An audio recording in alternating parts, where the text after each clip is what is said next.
수년 전 미국의 카네기 공과대학에서 실패한 사람에 대해 조사한 적이 있습니다. 사람들의 가정생활이나 직장생활 그리고 사회생활에 실패한 사람들 10,000명을 표본 조사해서 철저하게 연구해 보았습니다. 사람들이 성공하거나 실패하는 이유가 무엇일까 하는 것을 연구해 본 것입니다. 연구원들이 그것을 연구하기 전에는 실패한 사람들이 지식이 없어서 실패하고 기술이 부족해서 실패하고 무능해서 실패한 것이라고 생각하며 조사했습니다. 그러나 막상 조사를 해보니까 전혀 의외의 결과가 나왔습니다. 전문적 기술과 지식이 결여돼서 실패한 사람은 15%밖에 되지 않았고 85%는 전부 다 인간관계에서 실패한 것으로 나타났습니다. 성공의 85%는 인간관계에 의해서 결정된다는 것입니다. 무슨 얘기입니까? 사람들은 다른 사람과의 관계, 다시 말해서 사람들과 좋은 관계를 맺는 능력 때문에 성공을 거둔다는 것입니다. 자신의 생각을 잘 표현하고 다른 사람의 생각을 잘 받아들일 뿐만 아니라 다른 사람에게서 적극적인 협력을 얻어내는 인간관계의 능력을 가지고 있는 사람이 인생 성공자가 된다는 말씀입니다.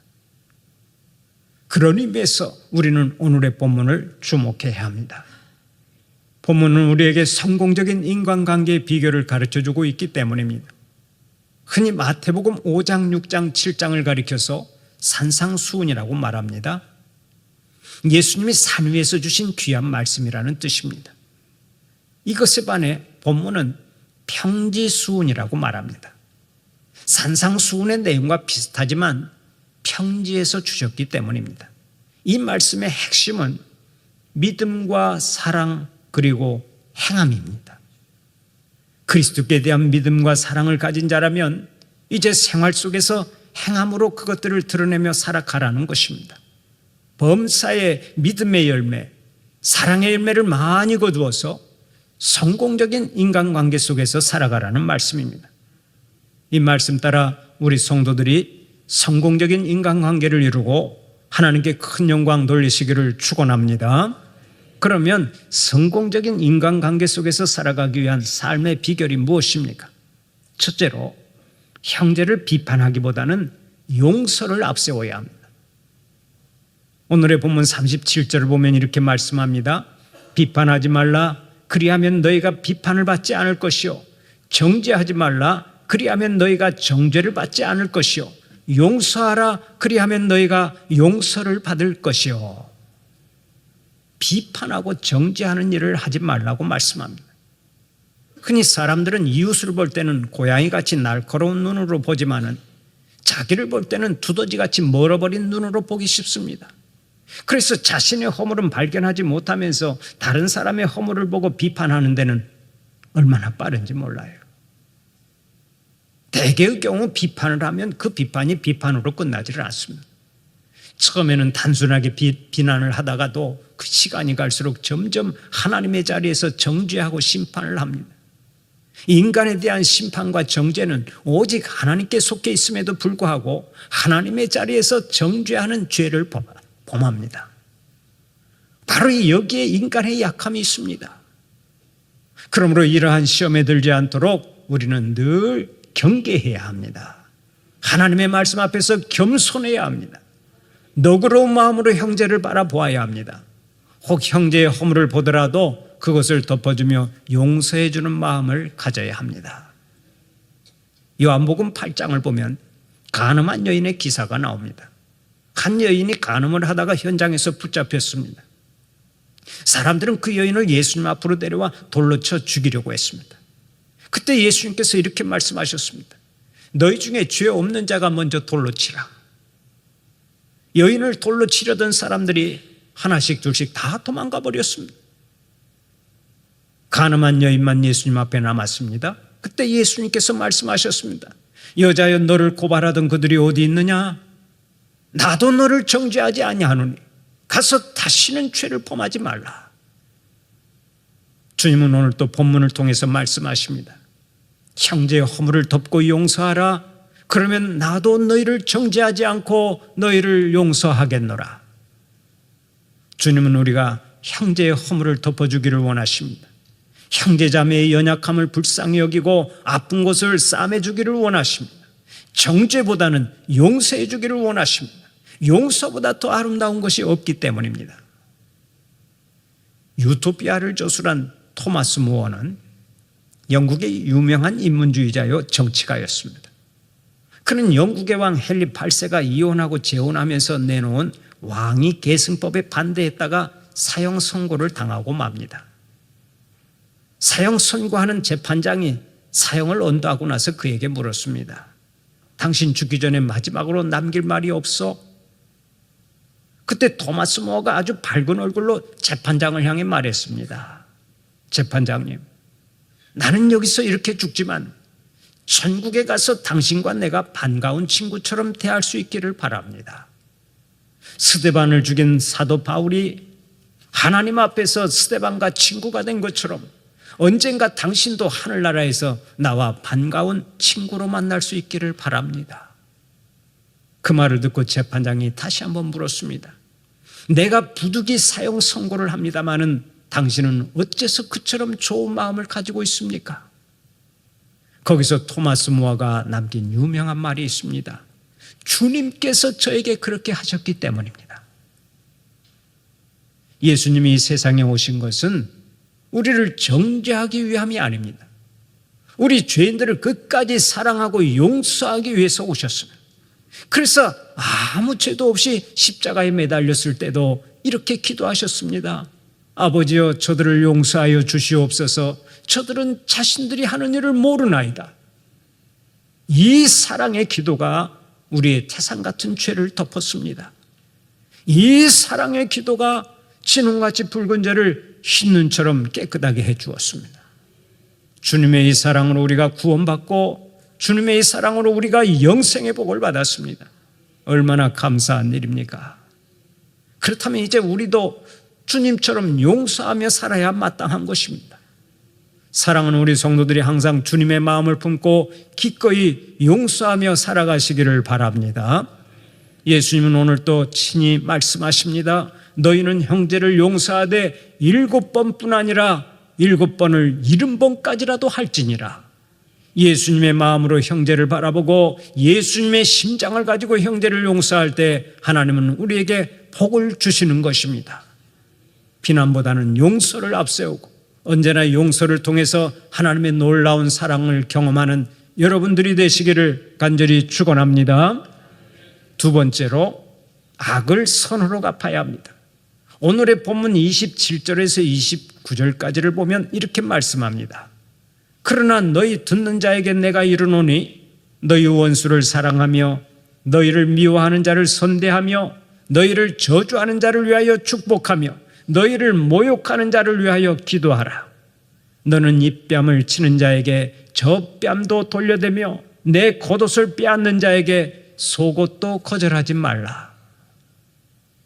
이 말씀은 상대방이 아무리 악을 행한다고 해도 선으로 대하라는 뜻입니다. 사실 이 가르침은 그 당시의 사람들에게 상당히 큰 충격이었습니다. 그때까지만 해도 서기관들이 원수는 응당 미워해야 한다 하고 가르쳤기 때문입니다. 더군다나 한쪽 뺨을 치는 자에게 다른 뺨도 돌려대라 하는 말씀은 용납하기가 어려운 명령이었습니다. 우리도 그렇지만 그 당시 유대 사회에서 뺨을 치는 것은 가장 큰 모욕을 주는 행위로 여겼습니다. 그런데 우리가 주목해야 할 대목이 있습니다. 사람들은 대개가 오른손잡이입니다. 그래서 오른손으로 치면은 상대방은 왼쪽 뺨을 맞게 되어 있습니다. 그러나 오른손으로 오른뺨을 친다고 하는 것은 곧 손등으로 치는 것을 의미합니다. 랍비들의 문헌에 의하면 손등으로 뺨을 치는 행위는 최고의 수치로 여겨서 2배의 벌을 주도록 되어 있습니다. 그런데 오른뺨을 때리는 자에게 왼뺨까지 돌려대라 하고 말씀합니다. 무슨 얘기입니까? 상대방이 아무리 악랄하게 굴어도 끝까지 사랑을 하는 것입니다. 사실 이 말씀에 순종하는 것은 쉬운 일이 아니죠. 심히 어려운 일입니다. 나와 아무런 관계가 없는 사람을 사랑하는 것도 어려운데 원수 같은 사람을 사랑하라니 이 말씀에 순종하기가 얼마나 어렵겠습니까? 그러나 우리 주님께서는 이 교훈대로 살기를 원하십니다. 악을 선으로 갚는 사랑만이 이 세상을 치유할 수 있고 하나님의 나라를 확장시킬 수 있고 죄악이 가득 찬 이 세상을 구원할 수 있기 때문에 그렇습니다. 광주에 있는 교회 한 장로님에게는 아주 귀한 간증이 있습니다. 그 장로님에게는 군대의 특수부대원인 아들이 하나 있었는데 그 아들이 총에 맞아 쓰러지는 비극이 일어났습니다. 제대를 앞두고 마지막 사격 연습을 하다가 그만 총알이 복부를 관통하는 사고가 일어났던 것입니다. 그 사고의 가해자는 같은 부대에서 근무하는 중사였습니다. 군 당국에서는 즉각 고의성 여부를 따지는 수사를 벌였습니다. 그때 장로님은 어느 날 휴가를 왔던 아들의 말을 떠올렸습니다. 아빠, 제가 우리 부대에서 사격은 1등이에요. 항상 1등이에요. 오죽했으면 부대의 중사가 사격 시험에서 한 번만 양보해달라고 부탁을 했겠어요. 진급을 앞둔 중사가 1등을 양보해달라고 부탁했지만은 끝내 거절했다는 아들의 자랑이 떠오른 것입니다. 그러나 대수술을 받은 아들을 두고 그런 것에 신경 쓸 겨를이 없어서 장로님은 오직 하나님께만 매달렸습니다. 하나님 아버지, 저의 생명과도 같은 아들을 살려주십시오. 아들만 살아난다면 제가 무엇이든지 하겠습니다. 눈물로 기도했고 하나님께서 장로님의 기도에 응답하셔서 아들이 생명을 되찾게 되었습니다. 그때 부대에서는 고의성에 대한 의혹을 본격 수사하기로 했다는 연락이 왔는데 병상에 누워있던 아들이 이렇게 말했습니다. 아버지, 절대로 안 됩니다. 그분을 용서해 주세요. 그분을 예수 사랑으로 용서해 주세요. 사선을 넘었던 아들이 자기를 쏜 중사를 용서해 주자는 것이었습니다. 그때 폭풍 감동을 받은 장로님이 아들의 말을 듣고 즉각 부대를 찾아가 청원했습니다. 우리는 더 이상 이 사고에 대해 조사하는 것을 원하지 않습니다. 중사는 실수했을 뿐입니다. 우리는 다 용서합니다. 그 말을 듣고 군부대에서는 중사가 제대하는 것으로 사건을 마무리했습니다. 여러분, 그 후에 어떻게 된 줄 아십니까? 회사에 다니던 중사는 장로님을 아버지처럼 따르고 또 그의 아들은 친동생처럼 돌보면서 아낌없이 사랑을 쏟고 있다는 일화가 있습니다. 오늘의 본문 35절을 보면 오늘 또 이렇게 말씀합니다. 오직 너희는 원수를 사랑하고 선대하며 아무것도 바라지 말고 구워주라. 그리하면 너희 상이 클 것이요 또 지극히 높으신 이의 아들이 되리니 그는 은혜를 모르는 자와 악한 자에게도 인자하시니라. 우리는 본래 하나님의 은혜도 모르고 하나님을 떠나 방황하는 악한 자들이었습니다. 원수가 나에게 상처를 주고 상상을 초월하는 아픔을 주었는데 그보다 더 큰 상처와 아픔을 하나님께 드렸던 죄인들이 바로 우리들입니다. 우리는 모두 다 하나님 앞에서 원수 중에 원수인 것입니다. 우리가 아는 대로 부모가 자식을 낳으면 있는 정성 없는 정성 다해서 금이야 오기야 하고 키웁니다. 부모는 못 먹어도 자식은 먹이고 부모는 못 입어도 자식에게는 최고의 옷을 입힙니다. 부모는 못 배웠어도 자식만은 꼭 가르치려고 합니다. 정말 최선을 다해서 자녀를 사랑으로 키웁니다. 그런데 자식들이 성장하면서 자꾸 이상해지죠. 좀 배웠다고 부모를 무시합니다. 집이 답답하다고 자꾸 집을 나갑니다. 부모가 걱정이 되어서 한마디 하면 자식은 10마디, 100마디로 대듭니다. 그러다가 정말 부모님을 아프게 하고 극단적인 일을 저지르고 맙니다. 그때 부모들이 하는 말이 이것입니다. 저놈은 자식이 아니라 원수요, 원수. 그렇게 사랑스럽던 자식이 원수처럼 여겨질 때 부모의 심정이 어떠하겠습니까? 그 속에서 일어나는 부담감이 얼마나 크겠습니까? 그런데 우리가 하나님 앞에서 꼭 이와 같은 입장에 있었습니다. 로마서 5장 10절을 보면 이렇게 말씀합니다. 곧 우리가 원수 되었을 때 그의 아들의 죽으심으로 말미암아 하나님과 화목하게 되었은즉 화목하게 된 자로서는 더욱 그의 살아나심으로 말미암아 구원을 받을 것이니라. 하나님은 인간을 향해 하나님께 원수가 되었던 자라고 말씀하고 있죠. 이 말은 곧 내가 하나님 앞에서 원수였다는 것입니다. 아담과 하와가 마귀의 꼬임에 빠져서 하나님을 배신하고 떠난 후에 인간들은 끊임없이 하나님의 부담스러운 존재가 되었습니다. 가인은 하나님께서 사랑하는 아벨을 자기의 분노 때문에 때려 죽였습니다. 살인사건이 일어난 것입니다. 거기서부터 인류는 계속해서 범죄함으로 말미암아 하나님을 대적했습니다. 바벨탑을 쌓으면서 하나님께 도전하고 성적인 타락으로 온 세상을 더럽혔습니다. 그러니 하나님께서 우리 인간들로 인해 얼마나 마음이 상하고 고통스러우셨겠습니까? 그것이 하나님의 부담감이었습니다. 이러한 부담감으로 고통스러워하시던 하나님께서 어떤 결정을 내리셨습니까? 하나님은 우리를 끝까지 사랑하셨습니다. 생각만 해도 속이 상하고 부담스러운 원수 같은 나를 끝까지 사랑하셨습니다. 그러니까 예수님께서 원수를 사랑하라고 하셨을 때는 사람들에게 인기나 얻으려고 하신 말씀이 아닙니다. 원수 같은 인간이지만 우리를 끝까지 품으시고 우리를 위해 속죄제물이 되기 위해서 이 땅에 오신 것입니다. 요즘 우리가 많이 부르는 복음송이 있습니다.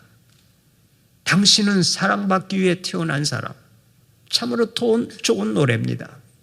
그런데 이 노래를 많이 부르면서 우리가 처음부터 큰 사랑을 받을 만큼 위대한 사람인 양 착각하는 경우가 있습니다. 그러나 문자 그대로 그것은 착각입니다. 사실은 우리 모두가 전혀 사랑받을 만한 자격이 없는 사람들입니다. 용서받을 수 없는 죄인들입니다.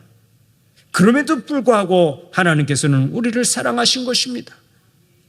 이것이 바로 하나님의 역설적인 사랑인데 이 사랑을 받은 우리에게 하나님께서 친히 말씀하십니다. 내가 원수 되었던 너희를 사랑한 것처럼 너희도 원수까지 사랑해라. 사실 원수는 먼 곳에 있는 것이 아니죠. 가장 가까운 곳에 있는 법입니다. 때로 시어머니가 원수처럼 보입니다. 때로 며느리가 원수처럼 보일 때가 있습니다. 아들이 그렇게 보이고 아버지가 그렇게 보일 때가 있습니다. 가까운 성도가 원수처럼 보일 때도 있습니다. 그러나 우리는 그 누구라도 사랑해야 합니다. 예수님을 보십시오. 예수님은 십자가 위에서도 원수를 사랑하지 않으셨습니까? 한 번쯤 천군 천사를 동원해서 원수들을 통쾌하게 불살라버릴 법도 한데 우리 주님은 그렇게 하시지를 않았습니다. 한 손으로 하나님의 손을 잡고 또 한 손으로 우리 죄인들의 손을 잡고 기꺼이 희생제물이 되어 돌아가셨습니다. 하나님의 손을 잡고 우리 죄인들의 손을 잡고 그 주님의 손을 벌벌 끓는 주님의 사랑의 심장 위에 얹고 죽으셨다는 말씀입니다. 그 사랑이 지금 우리를 감고 난다면 우리가 용서하지 못할 일이 어디 있습니까? 끝까지 악을 선으로 갚아서 하늘의 복을 유업으로 받고 범사에 승리하는 여러분들이 되시기를 간절히 축원합니다. 세 번째로 먼저 주는 자가 되어야 합니다. 오늘의 본문 31절을 보면 이렇게 말씀합니다. 남에게 대접을 받고자 하는 대로 너희도 남을 대접하라. 이 말씀은 마태복음 7장 12절에도 나오는 말씀으로 일명 황금률이라고 불립니다. 기독교 윤리의 핵심이자 천국 시민의 가장 지고한 행동 주범이기에 황금과 같이 중요한 계명이라는 말입니다. 그런데 먼저 여기서 살펴봐야 할 말씀이 있습니다. 남에게 대접을 받고자 하는 대로 너희도 남을 대접하라 라고 했는데 이 말씀은 상대방에게 보답받을 것을 기대하는 마음에서 대접하라는 뜻이 아닙니다. 내가 이렇게 대접하면 상대방은 이렇게 대접하겠지 하는 것은 지극히 타산적인 생각이요 하늘의 상이 없습니다. 이 말은 오직 하나님의 사랑과 내려주신 복에 대해 감사해서 무조건적으로 남을 돕고 대접하라는 뜻입니다. 그러면 우리가 다른 사람에게 대접받고 싶어하는 것이 무엇입니까? 다른 사람이 나의 잘못을 용서해 주기를 원합니다. 다른 사람이 나의 허물과 약점을 덮어주기를 원합니다. 나의 변변치 않은 장점이라도 다른 사람이 칭찬해 주기를 원하지요. 섬김을 받고 싶어 합니다. 이해받고 싶어 합니다. 친절하게 대해주기를 원합니다. 바로 이것입니다. 내가 바라는 그대로 다른 사람을 대접해 주면 우리는 하나님께서 원하시는 대로 성공적인 대인관계를 이루어 갈 수 있습니다. 대개의 경우 인간관계에서 실패하는 사람들을 보면 대접하기보다는 대접받으려는 생각이 앞서 있습니다. 그래서 어디를 가든지 자기를 알아주지 않으면 마음의 상처를 받습니다. 이래봬도 내가 누군데 하는 생각에 마음의 평화를 얻지 못합니다. 교회를 나와서도 도대체 이 교회는 너무 차가워, 인사를 안 해, 친절하지를 못해 하면서 비난합니다. 그러나 친절한 교회가 따로 있는 것이 아닙니다. 내가 먼저 인사하고 내가 먼저 친절을 베풀면 그 교회는 친절한 교회가 되는 줄 믿으시기 바랍니다. 모든 것은 내가 상대방을 어떻게 대하느냐에 따라 달라지는 법입니다. 왜 나를 섬기지 않나 하고 살면 범사에 실패합니다. 그러나 내가 먼저 대접하자 하고 살면 범사에 승리합니다. 인간관계가 좋아집니다. 우리 사는 곳이 작은 천국으로 변합니다. 예수님은 오늘 또 말씀하십니다. 너희 중에는 그렇지 않을지니 너희 중에 누구든지 크고자 하는 자는 너희를 섬기는 자가 되고 너희 중에 누구든지 으뜸이 되고자 하는 자는 모든 사람의 종이 되어야 하리라. 인자가 온 것은 섬김을 받으려 함이 아니라 도리어 섬기려 하고 자기 목숨을 많은 사람의 대속물로 주려 함이니라. 예수님은 항상 먼저 섬기라고 말씀하셨습니다. 그리고 친히 섬김의 본을 보여주셨습니다. 요한복음 13장을 보면 예수님께서 제자들의 발을 씻어주신 사건이 나옵니다. 유대인의 풍습에 의하면 타인의 발을 씻어주는 일은 그 집안의 가장 비천한 종에게 주어진 책무였습니다. 그런데도 예수님은 친히 허리에 수건을 두르시고 제자들의 발 아래 무릎을 꿇었습니다. 일일이 제자들의 발을 씻어주셨습니다. 오로지 출세욕과 교만에 사로잡힌 제자들을 깨우쳐 주시기 위해서 예수님은 섬김의 본을 보이신 것입니다. 그때 우리 주님께서는 제자들의 발만 씻어주신 것이 아니었죠. 그들의 교만한 마음까지 깨끗이 씻어주셨습니다. 섬기기보다는 섬김받는 것을 좋아하고 대접하는 것보다 대접받는 것을 좋아하던 그들의 마음을 깨끗이 닦아주셨습니다. 그리고서 말씀하셨습니다. 내가 주와 또는 선생이 되어 너희 발을 씻었으니 너희도 서로 발을 씻어주는 것이 옳으니라. 먼저 섬기고 대접하는 자들이 되라는 말씀입니다. 이런 면에서 보면 교회는 발 씻어주는 회사입니다. 예수님이 회장님이시고 우리는 모두 다 그 직원들입니다. 그러므로 우리는 가는 곳마다 열심히 다른 사람들의 발을 씻어주어야 합니다. 항상 섬기고 대접하는 자세가 있어야 합니다. 이렇게 섬기기만 하면 우리 하나님께서 복 주시겠다고 약속하십니다. 오늘의 본문 38절을 보면 이렇게 말씀하시죠. 주라 그리하면 너희에게 줄 것이니 곧 후이 누르고 흔들어 넘치도록 하여 너희에게 안겨주리라. 너희가 헤아리는 그 헤아림으로 너희도 헤아림을 도로 받을 것이니라. 우리 주님은 먼저 섬기고 주는 자에게 복을 주시되 누르고 흔들어 넘치도록 안겨주신다고 약속하십니다. 이 약속 믿고 순종해서 하늘의 복을 넘치도록 받는 여러분들이 되시기를 바랍니다. 인생의 성공과 실패는 대인관계에 있습니다. 대인관계가 원만하고 사람들에게 늘 감동을 주면 그 사람은 성공자가 됩니다. 모든 이들의 축복의 통로가 될 수 있습니다.